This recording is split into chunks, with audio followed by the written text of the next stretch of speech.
హుస్నాబాద్ నియోజకవర్గానికి శాసనసభ్యుడిగా గెలిచిన తర్వాత మంత్రి పొన్నం ప్రభాకర్ తనదైన మార్కు చూపుతున్నారు. ఇప్పటికే ప్రతి మండలంలో అభివృద్ధి వేగంగా పరుగులు పెడుతుండగా అభివృద్ధితో పాటు ప్రజా సమస్యలపై మంత్రి పొన్నం ప్రభాకర్ ప్రత్యేక దృష్టి సారించారు.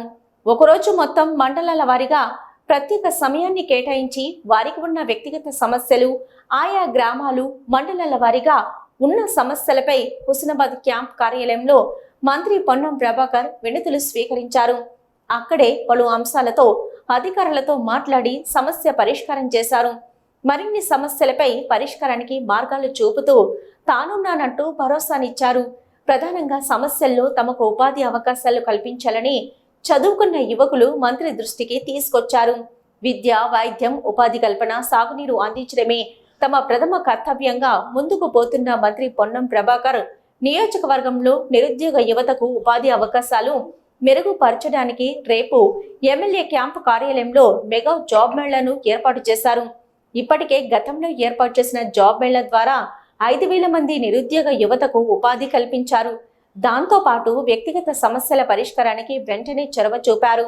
వేసవి కాలం ప్రారంభమైందని గ్రామాల్లో తాగునీటి సమస్యలు రాకుండా ముందస్తు చర్యలు తీసుకోవాలని అటు అధికారులకు, ఇటు గ్రామ శాఖ అధ్యక్షులకు సూచించారు. గ్రామాల్లో ఉన్న పార్టీ ముఖ్య నేతలకు పలు అంశాలపై సూచించారు. గ్రామాల్లో ఏ సమస్య ఉన్నా తమ దృష్టికి తీసుకురావాలని తమ కార్యాలయంలో నిరంతరం సిబ్బంది పర్యవేక్షిస్తున్నారని తెలిపారు. గ్రామాల్లో ఇప్పటికే పెద్ద ఎత్తున రోడ్ల నిర్మాణం జరుగుతుందని సూచించారు. యంగ్ ఇండియా రెసిడెన్షియల్ స్కూల్స్ ఏర్పాటు చేస్తున్నామని, గౌరవెల్లి, గండిపల్లి ప్రాజెక్టు కాలువల భూసేకరణ వేగంగా జరుగుతుందని, త్వరలోనే మా ప్రాజెక్టుల ద్వారా సాగునీరు అందిస్తామన్నారు. నియోజకవర్గంలో పారిశ్రామిక కారిడార్ ఏర్పాటు చేసి ఉద్యోగ ఉపాధి అవకాశాలు కల్పిస్తామని వెల్లడించారు. ఇంకా గ్రామాల్లో రోడ్లు అవసరం ఉన్నాయని ఆరా తీశారు.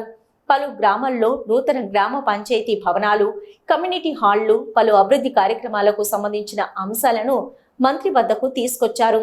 గ్రామాల్లో పాత, కొత్త నేతలు సమన్వయం చేసుకొని పనిచేయాలని, పార్టీ కోసం కష్టపడి పనిచేసిన ప్రతి ఒక్కరికి మంచి అవకాశాలు వస్తాయని సూచించారు. గ్రామాల్లో ప్రజల చేత నేతలు మంచి పేరు తెచ్చుకోవాలని, గ్రామాల్లో పార్టీ మరింత బలోపేతం దిశగా తీసుకోవాలని ఆదేశించారు. స్థానిక సంస్థల ఎన్నికల్లో క్లీన్ స్వీప్ చేయడమే లక్ష్యంగా అన్ని మండల అధ్యక్షులు, గ్రామ శాఖ అధ్యక్షులు, అనుబంధ సంఘాల నేతలు పనిచేయాలని సూచించారు. రాష్ట్ర ప్రభుత్వం ఇచ్చిన హామీలు అమలు చేస్తుందని, సంక్షేమ పథకాలపై గ్రామాల్లో విస్తృత అవగాహన కల్పించాలని సూచించారు. మహిళలకు ఆర్టీసీలో ఉచిత ప్రయాణం, 200 యూనిట్ల ఉచిత విద్యుత్తు, 500కి గ్యాసు, సన్న వడ్లకు 500 రూపాయల బోనసు అమలు చేస్తున్నామని, గ్రామంలో ఇవి రాని వారు వెంటనే అధికారుల వద్ద ఫిర్యాదు చేయాలని సూచించారు. ఇందుకు పార్టీ నేతలు వారికి అండగా ఉండాలన్నారు. రైతులకు 2 లక్షల రుణమాఫీ పూర్తి చేశామని, ఇంకా ఎవరికైనా 2 లక్షల లోపు రుణమాఫీ పూర్తి కాకపోతే వెంటనే వ్యవసాయ అధికారులను కలిసి వివరాలు ఇవ్వాలని సూచించారు. ఇక ఇందిరమ్మ ఇళ్ల ఎంపిక జరుగుతుందని, ఇల్లు లేని వారికి మొదటి ప్రాధాన్యత కల్పిస్తున్నామని పేర్కొన్నారు.